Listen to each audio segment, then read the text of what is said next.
ایک آدمی نے حضور صلی اللہ علیہ وسلم سے پوچھا کہ یا رسول اللہ صلی اللہ علیہ وسلم، ایک آدمی کو یہ پسند ہے کہ اس کا لباس خوبصورت ہو، تو کیا یہ تکبر ہے؟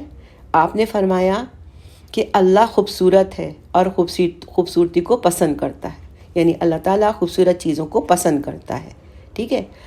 تکبر یہ ہے کہ انسان حق اور سچ کو دیکھے اور صحیح بات سامنے ہو، اس کو نہ مانے اور اس کو قبول نہ کرے.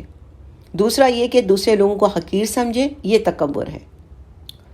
ہاں، اگر شہرت کے لیے کوئی لباس پہنتا ہے، لباس اس لیے پہنتا ہے کہ اس کی شہرت ہو، تو اور کوئی ڈفرینٹ قسم کا وہ غریب قسم کے بعض لوگ لباس پہنتے ہیں تاکہ ان کی شہرت ہو، ان کا نام مشہور ہو، تو یہ اسلام میں بالکل منع ہے، اس کی اجازت نہیں ہے.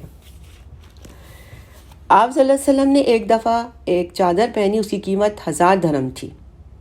امام ابو حنیفہ کی ایک چادر تھی جس کی قیمت 400 اشرفی تھی، اور ایک اشرفی جو ہے وہ چاندی کی ہوتی ہے. اسی طرح امام مالک روزانہ ایک نیا جوڑا پہنتے تھے. پرانا جو جوڑا ہے وہ صدقہ کر دیتے تھے. سال کے ہر دن وہ نیا لباس پہنتے تھے.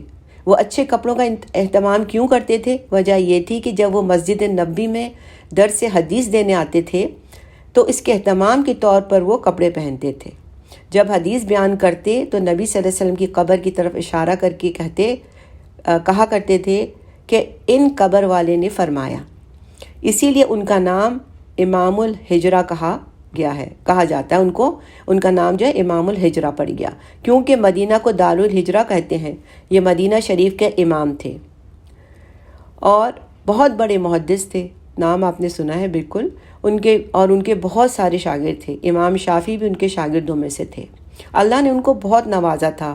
مغرب اور مشرق میں ان کے شاگرد پھیلے ہوئے تھے، تو ان کے پاس بے شمار لباس آتے تھے.